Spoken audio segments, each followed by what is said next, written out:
네, 오늘은 시편 146편으로 말씀을 전합니다. 우리가 갖고 있는 이 한글 성경을 보면요, 시편 146편의 표제는 따로 붙어 있는 것을 보진 않습니다. 그저 할렐루야로 시작하고 할렐루야로 끝나게 되는 것이죠. 그런데 구약 성경을요, 헬라어로 번역한 고대 역본 중에 하나 LXX 70연역이라고 하는 것이 있습니다. 여기에는 표제가 붙어 있는데 학개와 스가랴의 시다라고 붙어 있는 내용을 보게 되는 것이죠. 이스라엘 백성이요, 바벨론 포로 생활을 마치고 예루살렘에서 돌아왔을 때, 그러니까 무너진 성전을 재건하도록 독려했었던 선지자들이 학개와 선지자다, 이렇게 보게 되는 것이죠. 그래서 이 시편의 배경을 보면 화려한 왕궁이 혹은 화려한 성전이 아닙니다. 나라가 망했고 포로로 잡혀갔다가 겨우 돌아온 그런 폐허 속에 그곳에 있는 사람들의 모습입니다. 눈에 보이는 것은요, 무너진 성벽이었고 무너진 돌무더기였고 그들을 둘러싼 제국의 위협들은 여전했고, 그러할 때 3절부터 보게 되면요, 그러한 모습 속에서 시인이 선포하는 내용이 있다는 것이죠. 3절에 어떤 선언이 있는지 같이 한번 읽어보겠습니다. 기인들을 의지하지 말며 도울 힘이 없는 인생도 의지하지 말지니. 네, 이렇게 이야기하고 있죠.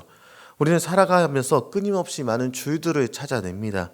나를 끌어줄 사람, 내 문제를 해결해 줄 수 있는 그런 사람들을 찾아내는 것입니다. 그런데 성경은요, 그들을 도울 힘이 없는 인생이다라고 규정하고 있다는 것이죠. 4절에 그 이유가 나타나는데 호흡이 끊어지면 흙으로 돌아가기 때문이다, 이렇게 기록하고 있는 것을 보게 됩니다. 아무리 대단한 권세자다 할지라도, 아무리 징기스칸이라 할지라도 숨 한 번 멈추면 그저 흙덩어리에 불과하게 된다는 것이죠. 그들이 세웠던 거창한 생각들, 계획들, 그들이 약속했었던 그런 보장들, 그 모든 생각이요, 그가 죽는 날 같이 소멸해 버린다는 것입니다. 사람을 의지하는 것은요, 어떻게 보면요, 갈대가 있으면 이 갈대를 부러뜨려서 지팡이 삼아 기대는 것과 같다, 그런 생각이 들기도 합니다. 그러니까 기대면 기댈수록 내 손만 아프고 찔리는 것이죠. 그러면 우리는 누구를 의지해야 되는가? 5절에 보니까요, 야곱의 하나님을 자기의 도움으로 삼으며 여호와 자기 하나님에게 자기의 소망을 두는 자는 복이 있도다. 아멘. 성경은요, 여기서 아브라함의 하나님 혹은 이삭의 하나님 이렇게 얘기하지 않고 야곱의 하나님이다라고 명확하게 집어서 이야기하는 것을 보게 됩니다. 야곱은 평생을 자기 꾀로 살았던 사람이기도 합니다. 형의 발 뒤꿈치를 잡았고 팥죽으로 장자권을 사기도 했고 외삼촌 집에서 재산을 분리하고 몸부림치기도 했었던 지극히 인간적이고 지극히 흠이 많은 인간입니다. 그런데 이 야곱의 하나님이다라는 표현은요, 그렇게 허물 많고 고집센 야곱조차도 끝까지 포기하지 않으시고 결국 이스라엘로 빚어가시는, 어떻게 보면 지배하기까지 한 하나님의 은혜를 표현하고 있다는 것이죠. 내게 자격이 있어서 돕는 것이 아니라 언약 때문에 도우시는 그 하나님께서 우리의 소망이다, 이렇게 보게 되는 것입니다. 시편 150편까지 이르기까지 저주도 있고 쓰러짐도 있고 괴로움도 있었지만 하나님을 찬양하게 되는 것은 우리가 어떤 힘이 있어서가 아니라 하나님께서 우리에게 은혜 주시기로 작정하셨기 때문인 것입니다. 우리는 흔히 도움이다라고 하면요, 내가 주도적으로 무언가를 하고 있을 때 옆에서 거들어주는 정도, 보조적인 손길, 이 정도로 생각할 때가 있습니다. 내가 90을 하고 하나님이 10을 채워주는 것 정도를 도움이다, 이렇게 생각을 하는 것이죠. 그런데 본문은요, 이 도움에 대해서 전혀 그렇게 생각하지 않습니다. 창세기 2장 18절에 보니까요, 하나님께서 아담에게 돕는 배필을 주시는데 이 돕는에 해당하는 언어가 에제르가 있습니다. 그리고 그 에제르가 오늘 본문에 그대로 사용이 됩니다. 하나님께서 아담을 위해 하와를 지으실 때 하와를 가리켜서 돕는 배필이다, 이렇게 얘기하셨다는 것이죠. 이 도움은 있어도 그만, 없어도 그만이 아니라 반드시 있어야만 하는 도움입니다. 죽을 수밖에 없는 우리가 절대적인 구원자를 통해서 살아날 수밖에 없는 그 도움을 오늘 본문에서 얘기한다라는 것이죠.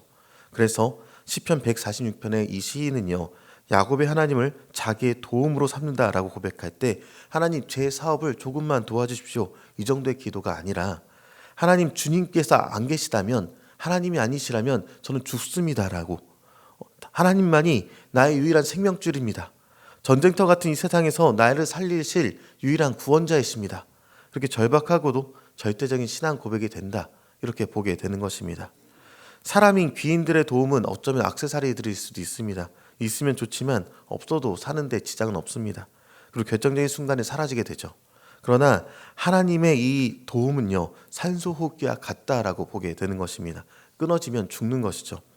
오늘 저와 여러분은 하나님을 보조자로 여기고 있는지 아니면 없으면 죽는 생명줄로 붙들고 있는지 스스로를 점검해 볼 수 있어야 할 것입니다. 하나님을 도움으로 삼는 자가 누리는 구체적인 은혜가 무엇인가 6절부터 9절까지 쭉 이어서 보면요. 시인은 그 하나님의 성품과 사역이 어떠한지를 나열해 보는 내용이 있습니다. 그분은 천지를 지으신 창조주실 뿐만이 아니라 사회적 약자들을 돌보시는 분이다라고 얘기하죠. 또 7절 이하를 보니까요. 억눌린 사람들을 위해서 정의로 심판하시고요. 줄인 자들에게 먹을 것을 주시고 갇힌 자들에게 자유를 주십니다. 또 맹인들의 눈을 여시고요. 비굴한 자, 그러니까 눌린 자들을 일으키시고 나그네와 고아와 과부를 붙들어 주십니다. 세상의 질서는요. 강자존이라고 볼 수 있습니다. 그러나 하나님의 통치의 방법은 정반대의 모습으로 나타나게 되는 것이죠.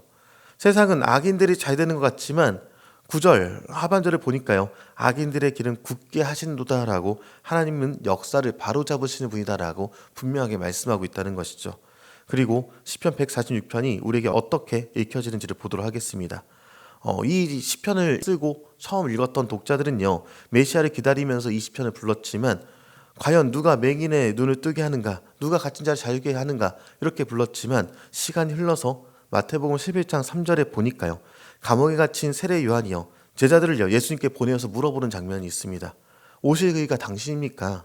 아니면 우리가 다른 일을 기다려야 합니까? 이렇게 질문하는 장면이 있다는 것이죠. 그때 예수님께서 대답하신 말씀이요.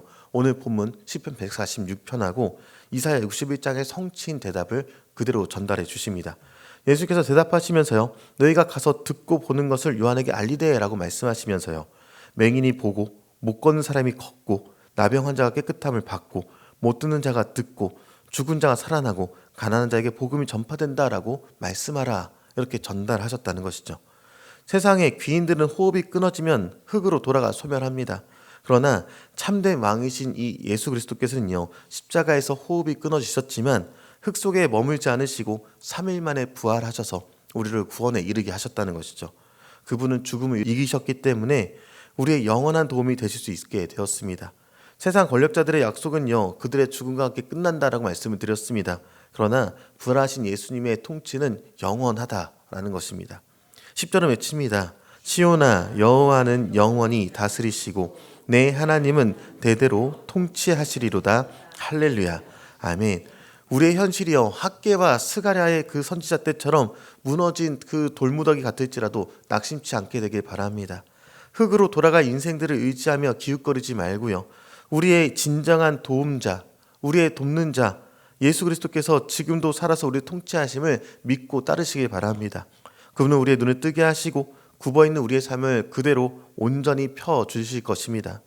십자가 부활로 우리의 영원한 도움이 되신 야곱의 하나님, 우리 주 예수 그리스도에게 온전히 그 소망을 두는 사람은요. 주님 앞에서 이 할렐루야 찬양을 드릴 수 있다는 것을 생각해 보시면서 시편 150편까지 이르는 그 삶의 여정 속에서 할렐루야로 시인처럼 끝내게 되는 저 여러분 되시기를 주님의 이름으로 축원합니다.